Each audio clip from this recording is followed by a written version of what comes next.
Okay. I was gonna do a piece called Survival Mode. Came out here, ready to do full 10 minutes on it. This is a Gunk series. The Homer Cocktail 4 is the site I'll probably post this to. What happened is I came out here and started talking, and I got distracted because they've been doing construction and torn out the asphalt on the west end, but they're already working here around the corner. I'll show you real quick and not spend as much time on it this time. You can see the water truck, and they're probably gonna rip this street apart and repave it. It's gonna be wider than just a two-lane street. It's a high school. I mean, they're building about 200-300 yards northwest of where I'm at right now. I'm gonna talk about survival mode. It's gonna be its own piece, actually. Put 16 of these gunks on so far. I have footage enough for more. It started when I was doing an errand, pulling in these boulders a few days ago, right before the World Cup. Spain won the World Cup and all. But I was pulling in these boulders because they're doing the construction out there. And found out I had enough credits to graduate, and my mind just exploded with possibilities, post-graduation and all. And the ceremony would be May of 2011. But I took a walk around and filmed, how the street is all. But I was going to talk about survival mode. I was going to use a metaphor, an anecdote of every now and then you see these hikers, like watch CNN or whatever, and caught in a cavern or some shit like that, right? You need a helicopter to rescue them or whatever, for whatever reason. Anyhow, I was going to use that metaphor for this thing called survival mode. In the piece right before this, I started talking about how finances were and, circumstance with my family and all, and started off with good credit right out the gate because, I was working in the warehouse and taking care of my bills right out of high school. Eventually, around 98, I'd lost the house I was in 95, but continued along as a student in Claremont Colleges.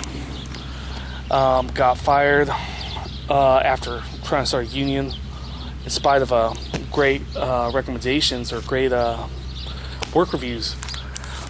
Took my case to the National Labor Relations Board, but they basically, the person I talked to, he says, basically you need someone to be stupid and explicitly say, yeah, I fired you because you tried to start the union. They're trained to pretend it's other things. I got fired during a leave of absence is all, which is real peculiar. So I talked about the Stafford loan I was trying to, maximize. And the school I'm at, they frown on it and they make you feel it. And I just know in my heart that if I could have had the maximum amount for the last semester, I had the maximum amount for the year before, I'm pretty sure life might have been smoother than it turned out, but there's no guarantee on that. I ran out of money by the end of the spring semester, and I got fired. And even though I went to the National Labor Relations Board, they pretty much said, nope, we can't prove that you were discriminated on for, being part of the union movement. During my leave of absence, guess what I was doing? An internship with the AFL-CIO in Seattle. And they said, there's no way we can prove that that's why. And, I'd been involved before that with the Teamsters Local in Bloomington, which was the next town over that way. They said, no, we can't prove it. And one of my buddies that was involved in the process, too, did a subpoena, did his deposition with the NLRB, and it's near UCLA, the federal building. out there towards Westwood and all. But no. Like I said, they just, decided they don't need outstanding workers, because that's what my work livings were. They're nothing but outstanding. I think in the 7 years I was there, 90% of them were outstanding, and I think maybe 2 of them were average. Like my first one was average, and maybe when I had a new supervisor it was average. But besides that, there's nothing but outstanding reviews. But I'm talking about survival mode, and about how people get pushed to the edge financially. And there's been accusations, and I'll cover it over the months and over the years, about people's mental states, because there's a buddy of mine that loved to do dine and dashes. This is during the early 90s, and he loved to do, he's a popular character, by the way, on this YouTube thing. His site has 600,000. My main site has almost 200,000 now.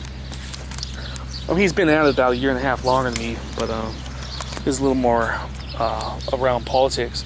And I got him a job at that warehouse, and I got him a job at I referred him to the college I went to, and he made it into the college, and I referred him to certain teachers at the community college. And this guy basically, it's a tangent, but refused to believe that whatever problems I was going through had anything to do with economics. But I argued otherwise, and we kind of went our own ways in life. I've talked to him in a couple years. We used to talk about philosophy, for hours on end. Sometimes till somewhat, was coming up, because we talk all night. Anyway, this one's about survival mode, and anecdote, the metaphor of being caught in a cavern. And let's suppose you're with a few buddies or whatever, and you start, talking about contingencies, and hey man, I'm kind of joking here, but if I die, are you gonna eat me? Stuff like that, And when you're in survival mode, you talk about different things, you think different things, you consider different ethics, and so forth, I suppose there's mushrooms growing on mildewy rocks, where you're at and all, and you're like, hey man, you gonna eat the mushrooms, and you're making fun of things that you're doing, and you're like, hey, you see maybe a dead fish in a freaking creek or whatever, and one guy's like, hey, maybe it's food, and then he gets saved, and life goes back to normal and all.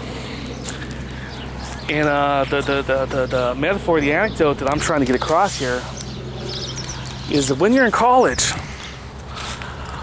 during the college years, you have to make choices, man. Are you going to buy clothes, or are you going to buy your books?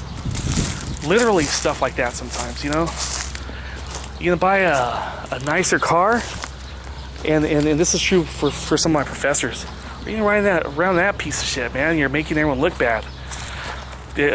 One of the external studies coordinators at Pitzer had this fucking 70s Datsun.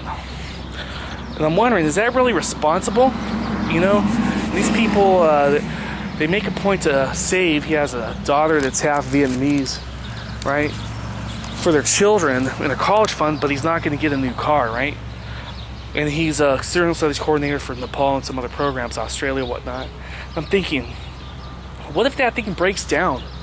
There's some affluent students here that rely on you, And even my advisor had one of these old cars. Both of my advisors, one of them eventually was dropped, but both of my advisors had these one was a clunky old Honda and a little Civic or whatever, and the other one was a Toyota and all. And the other guy wound up getting a new Subaru right around the time we had fallen out. But when you're in college, you make these decisions, You make these decisions. What am I going to do? Am I going to, pay for my master's program, or am I going to get a car, Am I gonna go for my doctorate, or am I gonna get a house, you know, or whatever it is? But I'm coming on 10 minutes, so I gotta go. Party on.